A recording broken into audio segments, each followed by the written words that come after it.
Lors des auditions à l'aveugle de The Voice diffusées ce samedi 18 mars 2023 sur TF1, Arslan a séduit plusieurs coachs, dont Amel Bent, qu'il a choisi de rejoindre.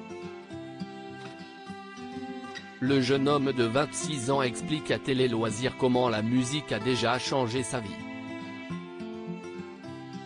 Arslan, âgé de 26 ans, a ouvert le 4e numéro des auditions à l'aveugle de The Voice le samedi 18 mars 2023 sur TF1. Sa performance sur No Time to Die de Billie Eilish a fait se retourner les fauteuils de Vianney, Big Flo et Oli et Amel Bent. La coach n'a pas hésité à le comparer à Slimane et à Florent Pagny et à lui lancer « Tu as une immense voix ». Le jeune homme retrace son parcours pour Télé Loisirs. Arslan, The Voice 2023, il y a de la vulnérabilité et de la sensibilité en moi lors des auditions à l'aveugle, vous avez confié que votre prénom est d'origine perse. Quelle en est la signification? Si est un prénom d'origine perse et turque qui signifie lion. Cela correspond bien à votre personnalité? Oui et non. Si je devais me décrire, je dirais qu'il y a de la vulnérabilité et de la sensibilité en moi, mais aussi de la force et de la rage qui s'expriment à travers ce que je présente. Arslan, The Voice 2023, j'ai subi du harcèlement pendant presque toute ma scolarité. Si est-il lié à votre parcours de vie? Exactement. Le terme résilience me décrit de manière plus fidèle. Ça fait un peu plus de 2 ans que je suis en France et mon rêve a toujours été de devenir artiste-chanteur. Mais en même temps, je faisais mes études.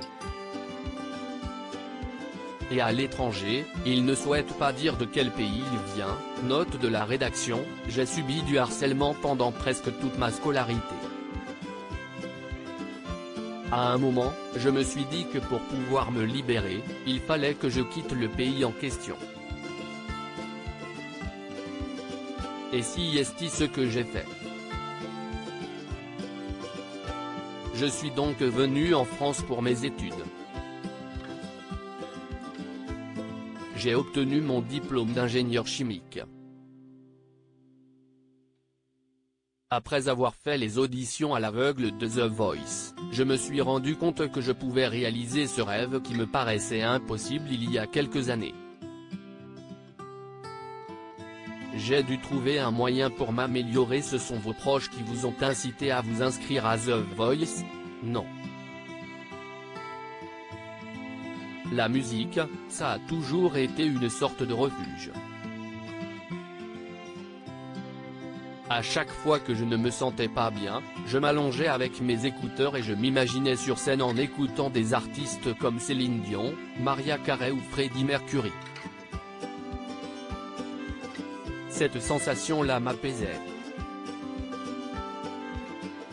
La musique m'a aidé à traverser les étapes les plus difficiles de ma vie. Quand j'ai commencé à chanter, je me suis rendu compte que je n'étais pas très talentueux. J'ai donc dû trouver un moyen pour m'améliorer et j'ai pris des cours d'anatomie de l'appareil phonatoire, mais aussi du coaching vocal. Combien de temps vous a-t-il fallu pour maîtriser votre voix? 5 ans environ.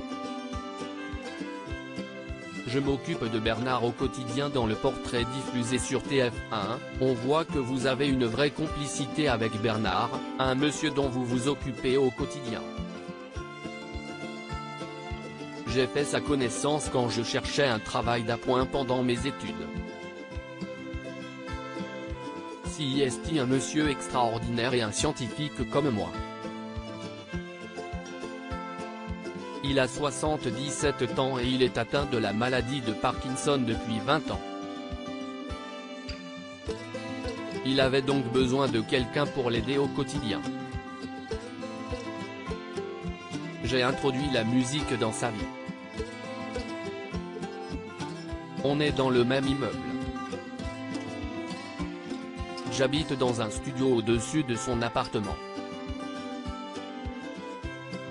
Mon rôle auprès de lui s'est accentué après le décès de sa femme, il y a 1 an.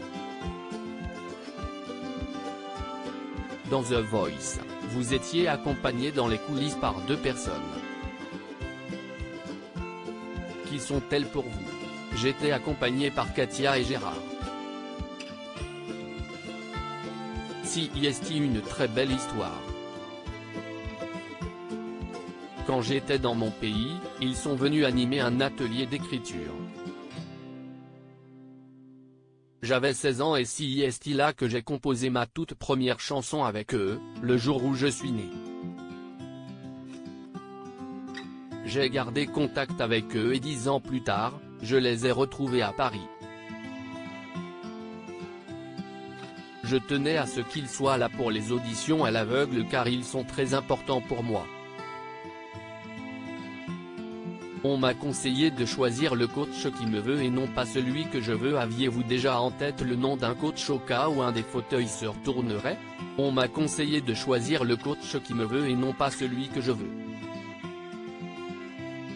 J'ai donc écouté attentivement chaque coach et j'ai choisi Amel car elle m'a compris. Souhaitez-vous faire de la chanson votre métier? Absolument. Je compte faire de la chanson mon métier parce que quand je chante, je suis heureux. Je n'arrive pas à retrouver cela ailleurs. À lire aussi, une ancienne finaliste de The Voice Kids tente sa chance dans The Voice 2023.